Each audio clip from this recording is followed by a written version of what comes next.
Wow, apa dia yang ditonton oleh Wak Ebo ini? Wak Ebo lagi nak nonton penjelasan tentang restoratif justice. Oh, Kata yang tahu pasti kamu berdua kan? Apa dia restoratif?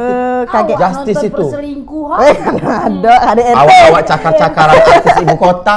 Ya sekalian lah, tapi ini kita harus mendalami dulu. Restoratif justice ini adalah harapan baru pencari keadilan. Oh, apa dia maksudnya ada harapan baru mencari keadilan? Biasanya mencari sesuap nasi.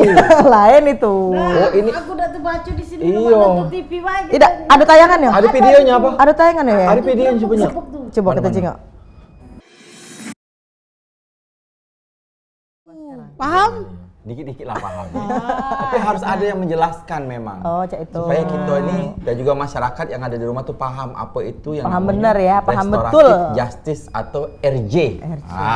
Tenang baik, iya. kaget di sini nih bapak-bapak yang duduk tadi itu wong kejaksaan itulah HP-nya tinggal kalau nah. Oh, hati-hati Apa memang tadi bapak itu. menyamar apa bapak-bapak tadi? Tidak, dia lagi adu gawe dulu di sini nih. Itu dulu deh ujungnya.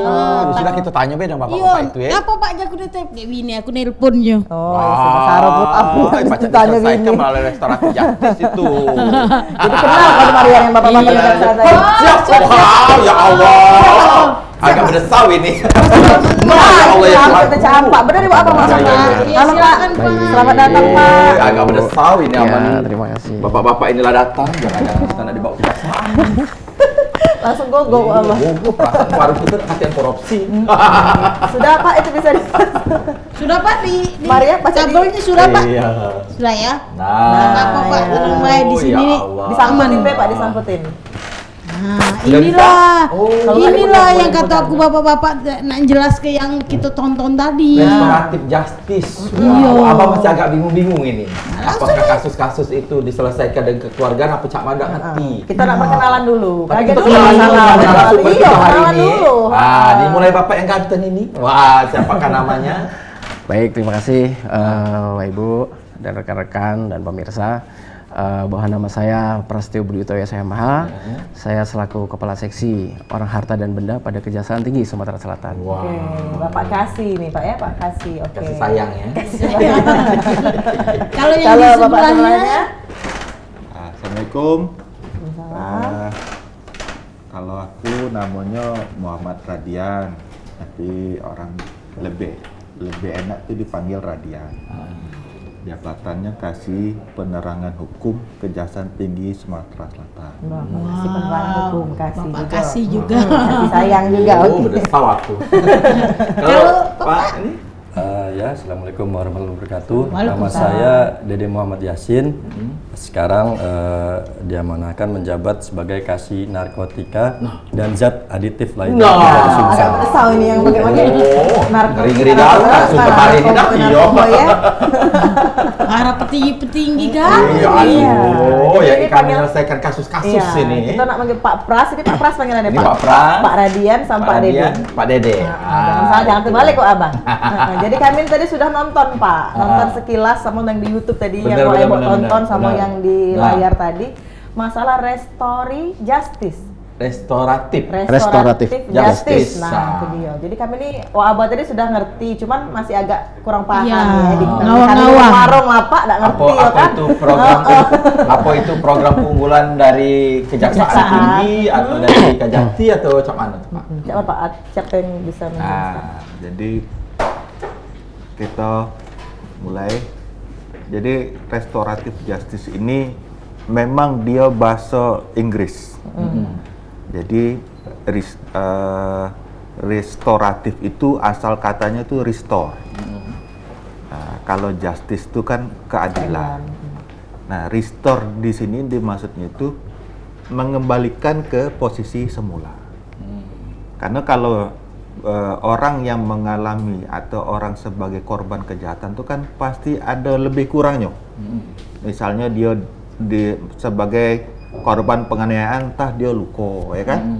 Nah, dengan kaget misalnya oleh pelaku itu dibantu biaya pengobatan, berarti mungkin dia sembuh karena dia dibantu pengobatannya. Nah, kalau kemudian tersangka itu sudah dibantu biaya pengobatan dan dia sudah sembuh, untuk apa lagi kita ke pengadilan?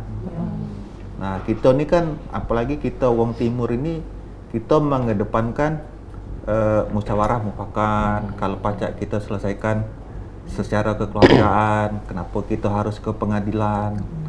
Nah, Pak Jaksa Agung tuh berpikir, karena kita kondisi masyarakat kita ini, mana kita ini, karena kita carilah semacam penemuan hukum. Oh ya, kita bikin lah restoratif justice. Jadi kegiatan ini ide Pak Jaksa Agung nih, jadi perkara-perkara yang istilahnya kalaupun dia mengalami kerugiannya sudah dipulihkan, berhentilah dibawa ke pengadilan, jadilah selesaikan di sini baik. Kaget memenuhi penjara baik kan, perkara-perkara yang itu. Bisa dimusyawarahkan kan? Ya. Benar. Jangan dikit-dikit bawa pengadilan. Dikit-dikit Perkara bawa ke- pengadilan. Pengadilan ini banyak gawe lagi nih Pak. Iya. Yang harusnya bisa diselesaikan musyawarah mufakat, selesaikan. Iya. Gitu, Pak. Jangan dikit-dikit pengadilan. Ngabisi waktu, ngabisi tenaga, Tenaga, pastinya. dana, dan lain sebagainya. Ya. Cak itu. Abah sudah Ini ngerti problem. jadi. Tapi kasus-kasus apa Pak yang pacak diselesaikan dengan restoratif justice ini Kak? Nah, kaget mamang ini kaget kita tahunya. Kak Pras. Mang siapa Pras. namanya? Ya. Mang Cek Pras. Terima kasih. Jadi untuk perkara-perkara yang bisa dilakukan penghentian penuntutan berdasarkan keadilan restoratif atau restoratif justice itu sehubungan dengan pedoman kita ada peraturan Jaksa Agung nomor 15 tahun 2020 yang mana syarat-syaratnya tentu yang pertama orang itu baru pertama kali melakukan tindak pidana. Nah, kemudian yang kedua, nah ini ancaman hukumannya itu maksimal 5 tahun.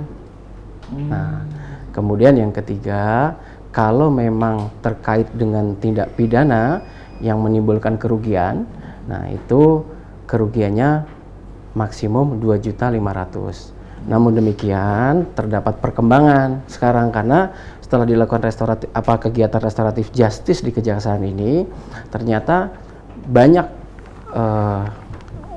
warna. Jadi terhadap perkara-perkara ini ternyata perkara yang sifatnya ya dia baru pertama kali melakukan tindak pidana, kemudian ancamannya tidak lebih dari 5 tahun. Namun demikian ada yang kerugiannya di atas 2,5 juta.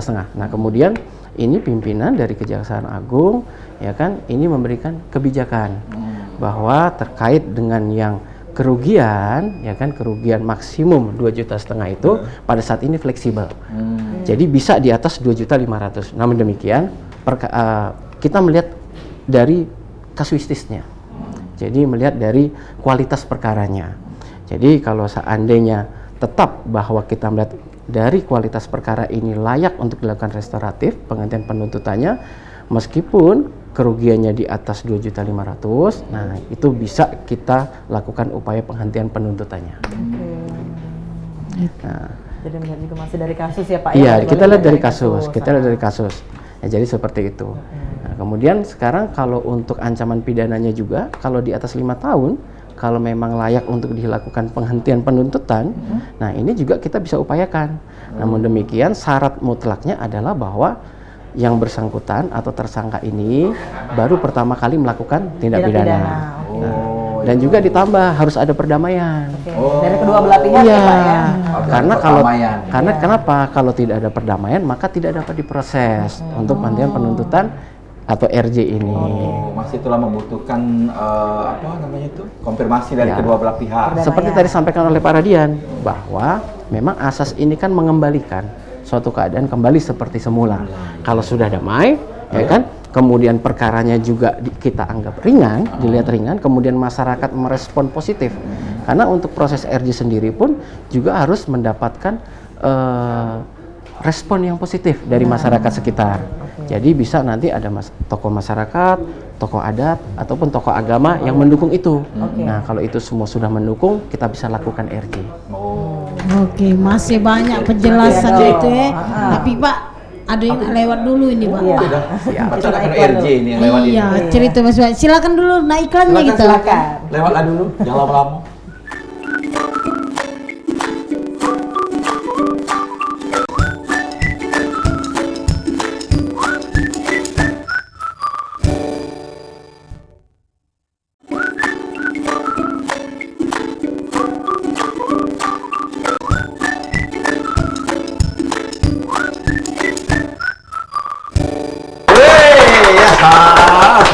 Ebo semangat. Makin panas. Ya. Terima kasih pemirsa Rob TV masih di Warung Ebo. Biasa kalau kita di segmen kedua ini kita nerima penelpon secara langsung ya. Telepon interaktif. Sumbangan juga lah kita ya. Jangan. Pemain.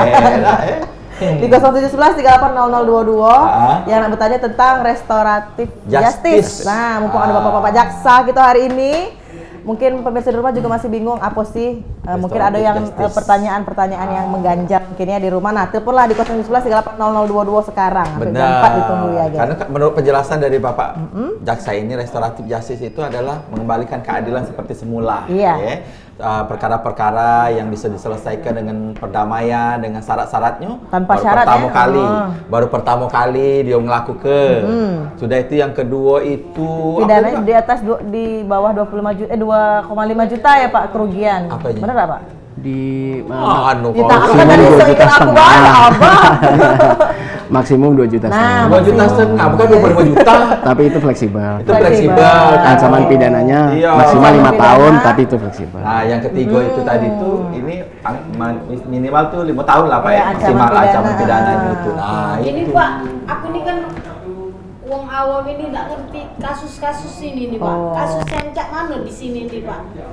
Yang bakal Pak dikatakan restoratif justice tadi Pak. Contoh-contoh kasus Bebala Bebala, Yang cakar-cakaran. Iya, Itu cakaran dulu, Bapak cakaran. yang jelas itu bukan kau. Aida, silakan Pak dijelasin Pak. Ya. Perkara-perkara yang kita lakukan penghentian pentuntutan berdasarkan keadilan restoratif itu macam-macam ya. Ya macam-macam Pak. Ya, tentu kalau untuk di Sumatera Selatan ini itu perkara seperti penganiayaan, ya, penganiayaan, kemudian ada kekerasan dalam rumah tangga, KDRT.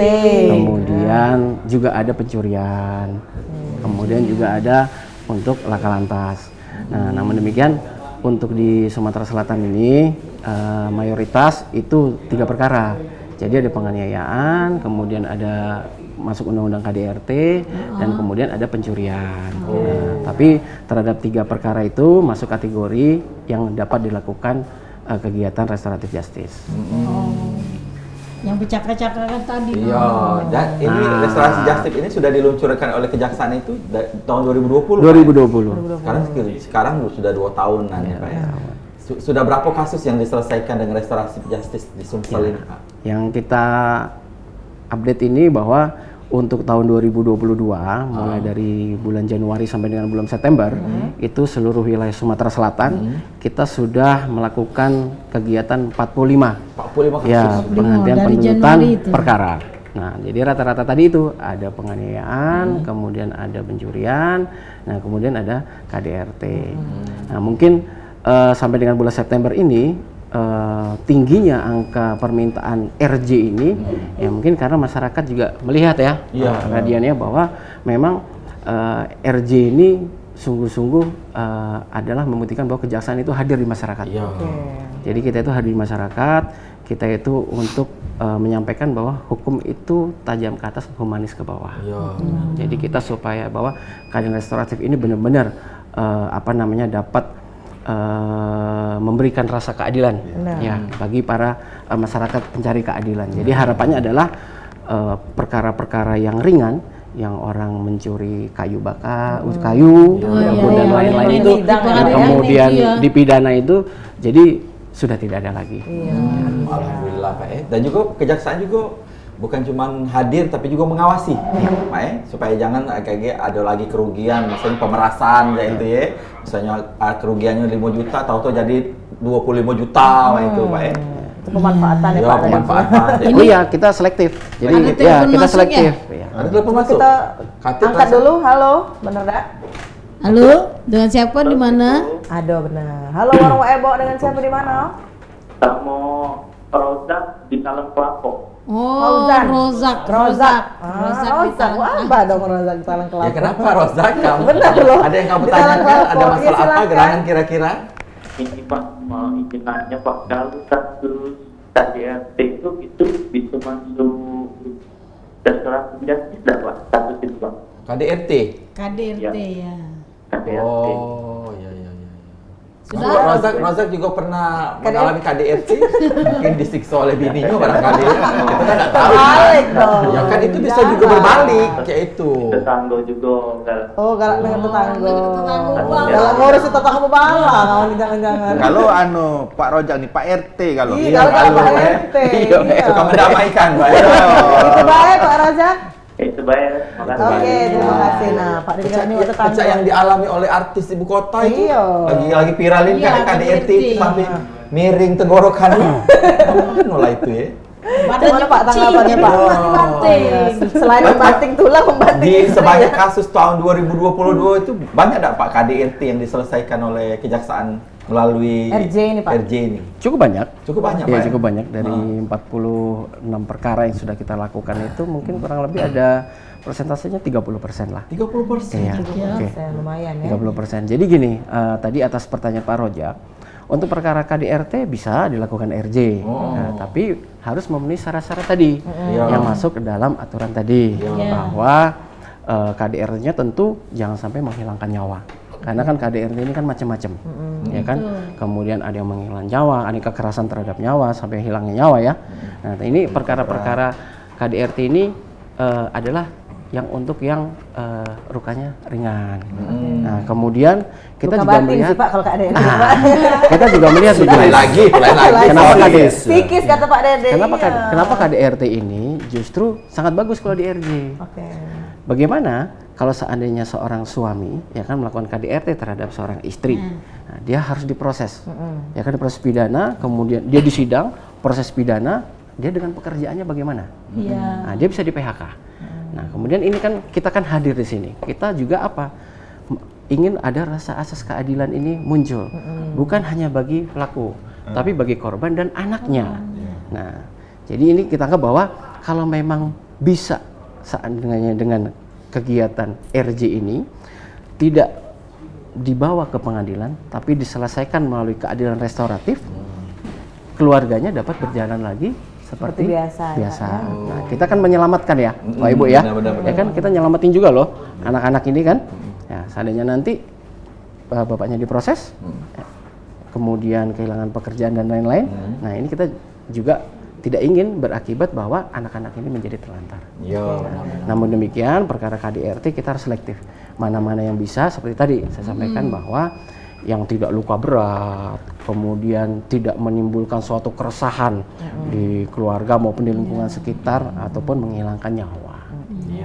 Bagus tadi kalau ada perkara KDRT nggak apa-apa, silahkan diajukan RJ. Diajukan ya kan? RJ. Pak Ya, RT bagus. tadi boleh. Pak RT tadi bagus, ya kan? Iya, Pak Kalau Pak Rojak. RT disiksa oleh bini barangkali ini, Jadi lapor ke. lah bener lah pertanyaan Pak Pak Rojak. Rojak. Rojak.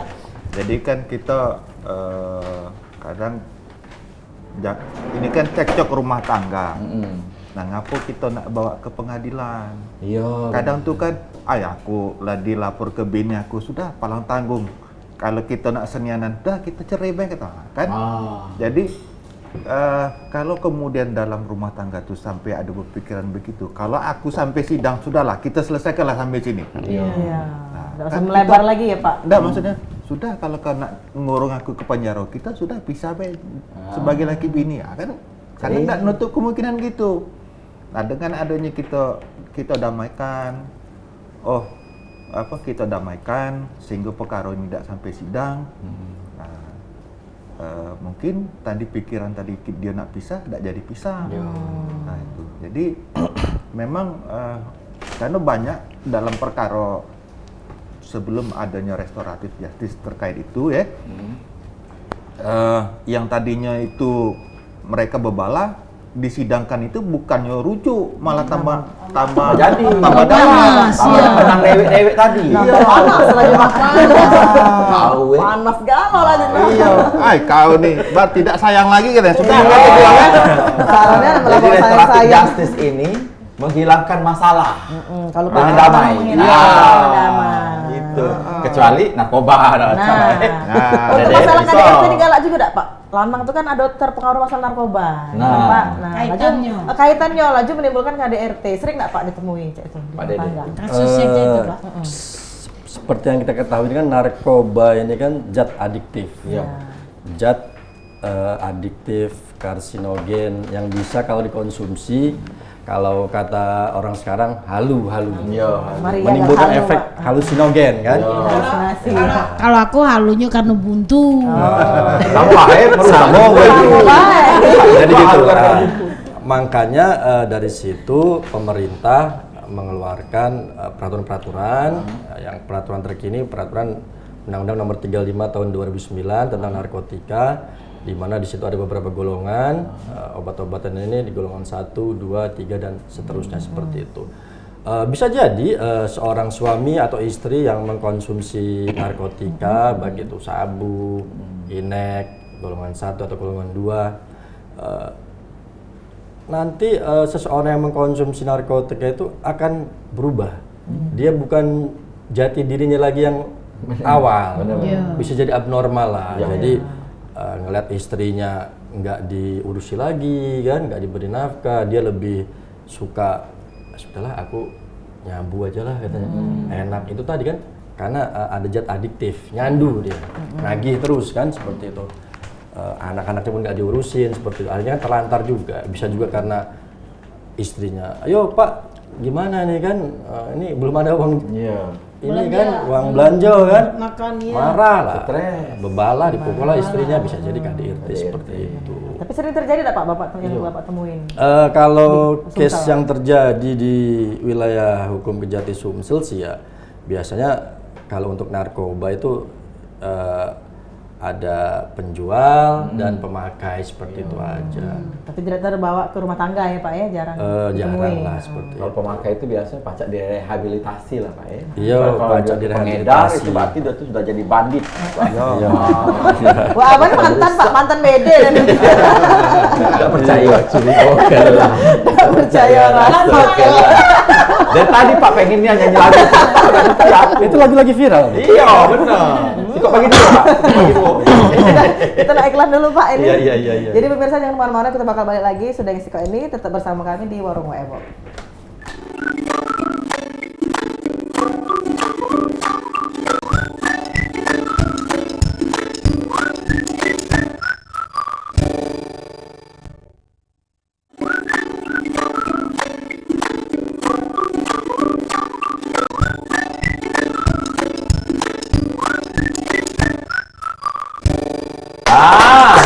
Terima kasih pemirsa, masih di Warung Waebo, kita di segmen ketiga.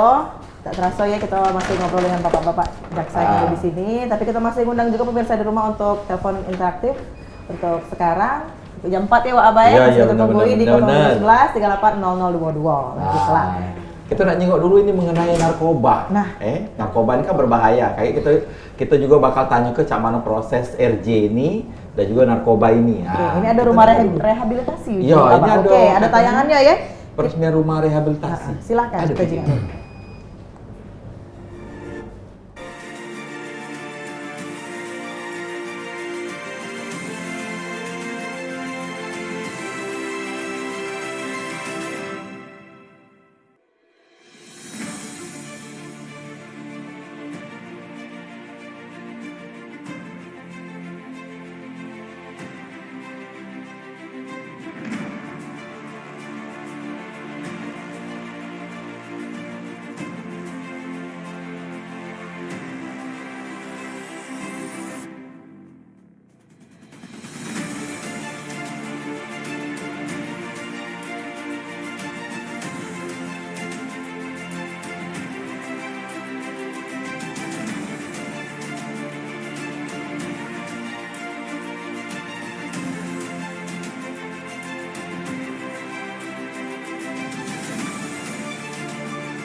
Itu di Di mana Pak? Kayak Agung, Lokasinya, Kak. Pak? Yang tadi video yang ditampilkan tadi itu bertempat di Kayu Agung, Kayu Agung Kabupaten Oki ya, Oki. Di situ baru diresmikan oleh Bupati Oki terkait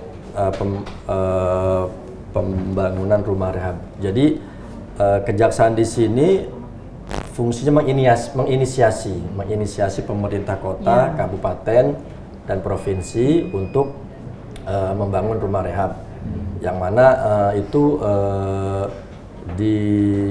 kita inisiasi karena banyaknya tahanan-tahanan narkoba. Jadi sepengetahuan kami tahanan atau napi narkoba di lapas itu 70%-nya itu pelaku tindak pidana narkotika. Nah, bagaimana ini agar tidak terjadi over capacity di lapas itu atau di rutan, makanya apabila ada pelaku-pelaku tindak pidana narkotika yang masuk kualifikasi pecandu atau korban penyalahguna, kita usahakan semaksimal mungkin untuk direhab.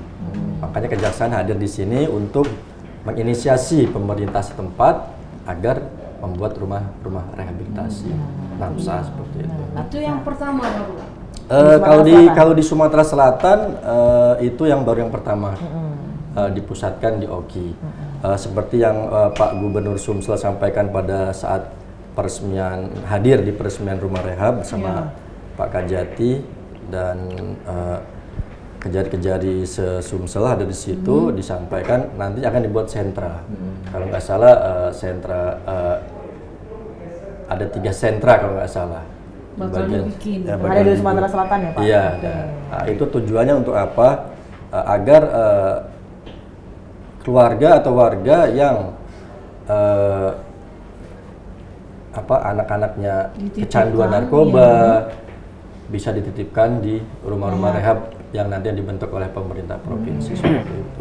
Bukan hanya untuk napi yang ada di sel, tapi juga misalnya kalau ada warga yang anaknya kecanduan, jadi kami jelaskan seperti ini. Sebenarnya pemerintah itu sudah membuat peraturan, kalau nggak salah ada namanya IPWL, Institusi Penerima Wajib Lapor. Itu adanya di Dinas Kesehatan dan di Dinas Sosial. Itu dijelaskan di peraturan itu apabila ada keluarga, teman atau famili lah ya yang kecanduan narkoba, mereka bisa melaporkan ke 2 instansi tersebut. BNN bisa, Dinas Sosial bisa, Dinas Kesehatan. Nanti mereka diarahkan untuk rehab mandiri. Jadi daripada ditangkap oleh aparat penegak hukum, ya kan? Nanti pasalnya pun bisa 112 memiliki, bisa 114. Iya, banyak pasal kan? Bisa 127 mengkonsumsi. Nah, untuk mengantisipasi hal tersebut, kalau rehab mandiri kan, ini keluarga saya, anak saya, istri atau suami saya kecanduan narkoba, tolong direhabilitasi. Nanti bisa direhabilitasi secara medis dan secara sosial seperti itu.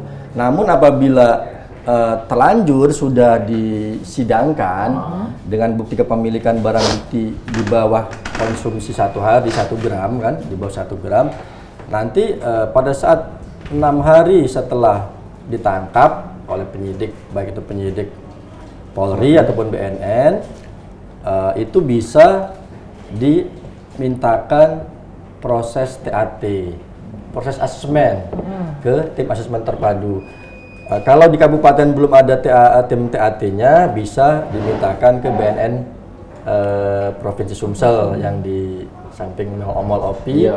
Nah, di situ lalu diobservasilah oleh tim asesmen terpadu, apakah layak apa tidak nih si pelaku ini direhab seperti itu. Di situ ada tim dari BNN, kepolisian dan kejaksaan, itu namanya tim hukum. Ada juga tim kesehatannya dari dokter dari Dinas Kesehatan. Nanti di scanning, dilihat seberapa dari tim hukumnya dia ini membeli ini apa untuk dijual lagi. Kalau untuk dijual lagi ya nggak bisa. Dia lain kasus Pak ya. Kalau dia beli atau dikasih temannya hanya untuk mengkonsumsi, Nah, terus nanti tim kesehatan, tim dokter melakukan scanning juga. Ini apa namanya? Dia ini tingkat kecanduan sampai sejauh mana seperti itu. Nah, nanti disimpulkanlah di situ oleh tim asesmen terpadu bahwasanya oh ya ini memang dia beli itu untuk dipakai sendiri. Dia tuh memang ada rasa kecanduan terhadap narkotika tersebut. Kalau tidak mengkonsumsi, ya boleh dikatakan sakau lah gitu kan, seperti itu. Nah, disitulah baru kalau sudah keluar rekom rehab, pada saat penyidikan ditaruhlah ke rumah-rumah rehab situ. Sampai dengan putusan pengadilan pun nanti diharapkan putusannya rehab. Seperti itu. Mengerti kamu, Ebo? Mengerti. Jadi banyak prosesnya itu. Nggak usah Melalui yang proses pidana baru bisa rehab. Itu yang mandiri. Itu yang rehab mandiri. Jadi sebenarnya pemerintah sudah membuat peraturan dengan yang saya sebutkan tadi, IPWL tadi, institusi penerima wajib lapor. Ya timbang-timbang nanti diciduk sama aparat. Ini rehab mandiri. Misalkan Wak Ebo atau Wak Aba, wah nih keluarganya nih ada yang kena narkoba kecanduan nih, sampai jual-jual kulkas, nggak beres lagi ini kan sudah Rehabilitasi mandiri. serahkan ke BNN deh itu untuk rehab. Dengan harapan sembuh. Stop dulu Pak, ada telepon Pak. Waduh, Stop betul. dulu. Iya. Halo, Jangan Mbak direhab Ebo. ini, Jangan jangan direhab. direhab. Halo, dengan siapa? Dan siapa? Melati di Sekip. Melati. Melati di Sekip. Iya. Silakan Melati, ada yang tanya ke? Bapak nanya, Ya. aku tuh curiga di daerah aku tuh kayaknya ada uang yang pakai barang-barang terlarang. Iya. Kira kejaksaan itu ada maksudnya. Apa Pak? Maksudnya Narkoba ya, narkoba. Terlarang tuh. Apa galak suka bagi dua itu apa cak mana Pak? Iya, yang Oh cak itulah meresahkan lah pokoknya ya untuk warga ya. Terus pengennya cak mana Mbak? kira-kira kejaksaan tuh bisa nggak nangkep uang yang kayak itu? Kejaksaan Gerebek mah itu. Iya Halo? Melati, digerebek Mbak cak itu Melati. Melati?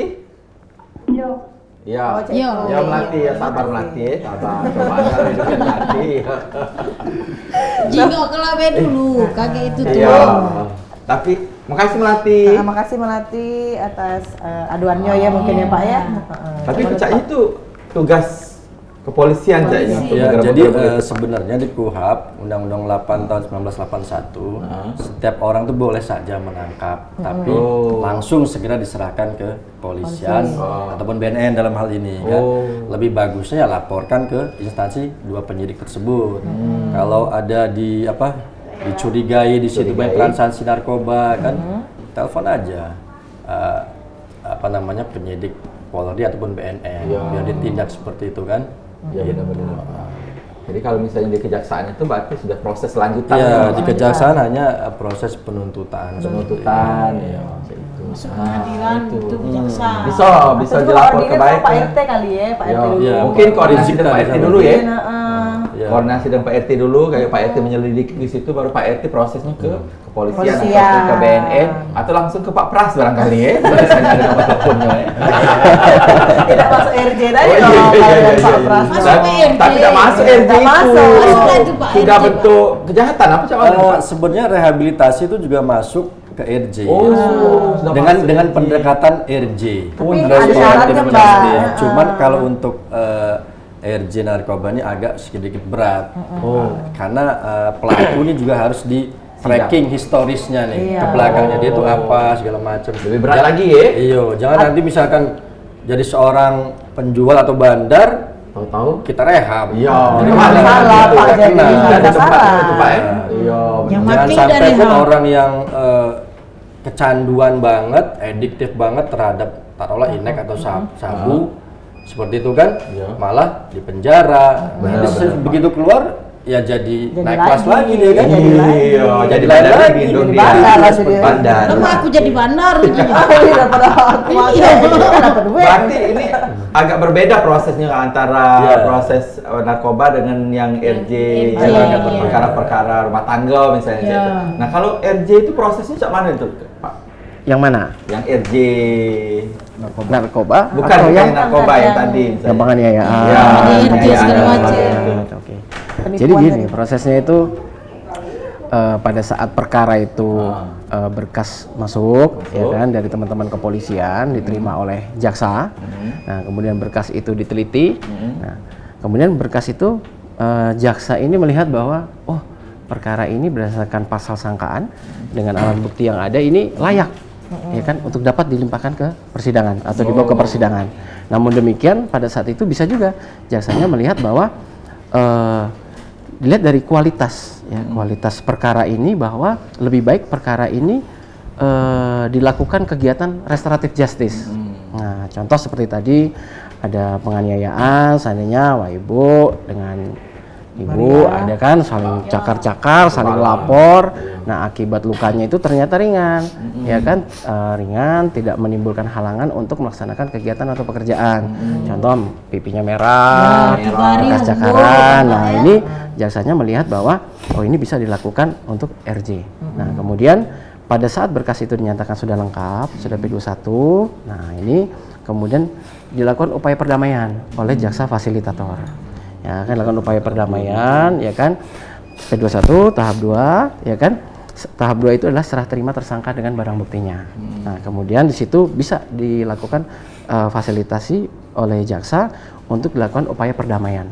Nah, kemudian apabila bisa dilakukan upaya perdamaian, kemudian selanjutnya perkara itu layak untuk dilakukan kegiatan RJ selama memenuhi syarat-syarat sebagaimana Perja nomor 15 tahun 2020. Bisa juga, ya kan, ini permintaan dari korban.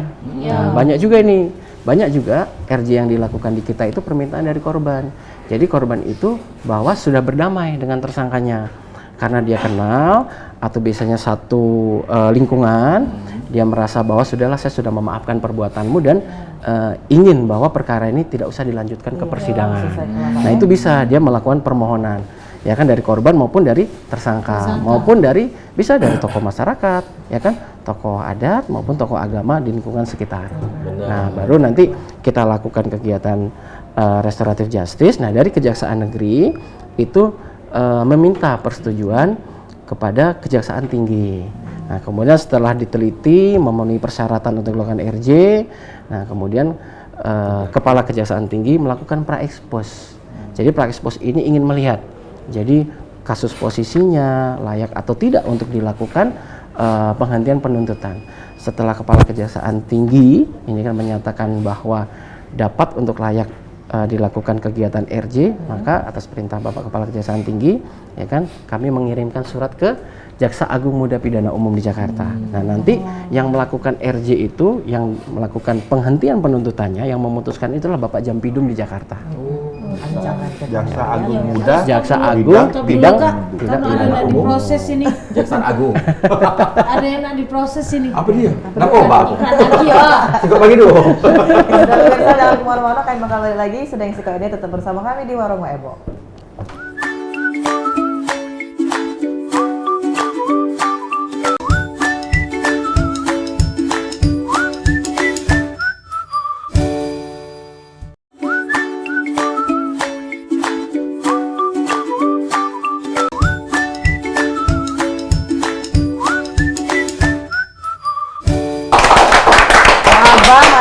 Terasa kita masuk segmen terakhir. Iya. Pacar ini tambah lagi 2 jam. Ya Allah. Untuk bapak-bapak kejaksaan pacak kita ijau ke galau ya. Kita juga tapi pindah ke kantin. Nanti ngobrol ke santai. Iya. Itu sambil dimakan juga. Dimakan, Pak, ya Allah. Asli Pak itu Pak. Iya, tadi kecap tadi sama. Kirain dami tadi. Sebelum masuk Pak Ebo deh, ini dami apa asli? Iya, udah terima kasih kok. Kita bagi dua itu. Dari tadi Pak Abang kau. Kan kau udah nyanyi tadi sih kok bagi dua. Tidak, aku bukan. Kayaknya harus ke Pak Dede. Iya, jadi harus ke Pak Dede kita hari ini. Proses RJ bagi pemakai. Nah, kaget dulu, jangan langsung. pemakai apa? Apakah pemakai sepeda motor? Pemakai barang-barang terlarang seperti narkoba. Tapi statusnya pemakai Pak yang bisa direhab itu. Yang bisa pecandu dan yang bisa korban RJ. penyalahguna. Nah, pecandu dan korban penyalahguna. Oh. Kalau Bukannya bandar. Kalau bandar, Bandar sikat. Bandar sikat. Jadi di pasal 127 Undang-Undang 35 2009 itu ayat 2-nya itu kan apabila si terdakwa ini terindikasi sebagaimana pasal 54, 55 dan 103, maka putusan hakimnya harus direhab seperti itu. Nah, syarat-syarat untuk direhab itu bisa diajukan rehab, jumlah pemakaian narkotika barang bukti yang didapatkan itu oleh dalam diri pelaku itu di bawah 1 gram seperti itu. Itu bisa aman direhab. Untuk pakai Untuk dewe. pakai dewe. Terus penyidik berkirim surat ke BNN untuk dilakukan asesmen. Itu dia syaratnya Pak ya. Asesmen A. Nanti tim asesmen terpadu inilah yang terdiri dari tim hukum, polisi, jaksa, BNN, dan tim kesehatan dari dokter dari dinas kesehatan itu akan melakukan pemeriksaan terhadap si pelaku ini. Ini layak rehab apa enggak seperti itu. Kalau layak rehab, nanti dibuatkan surat rekomendasi layak rehab seperti itu. Dan pada saat dilakukan penyidikan, penuntutan maupun di persidangan, si pelaku ini ditaruh di rumah rehab seperti itu. Nah Pak, kalau untuk di rumah rehab Palembang tuh yang swasta juga ada ya Pak yang berbayar. Nah kalau untuk di kejaksaan, rumah rehab kejaksaan ini dipungut biaya enggak Pak? Kejaksaan dalam hal ini hanya menginisiasi aja, hanya menginisiasi pemerintah kota, provinsi maupun kabupaten. Seperti yang kita ketahui, Sumatera Selatan ini kan jumlah peredaran gelap narkotikanya peringkat kedua nasional se-Indonesia. Apakah itu prestasi, Pak?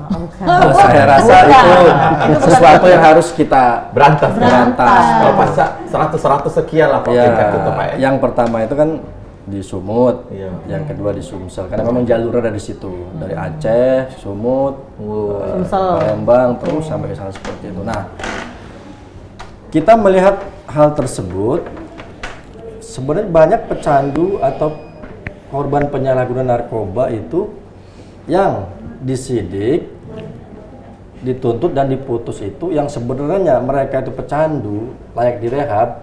Namun demikian karena pada saat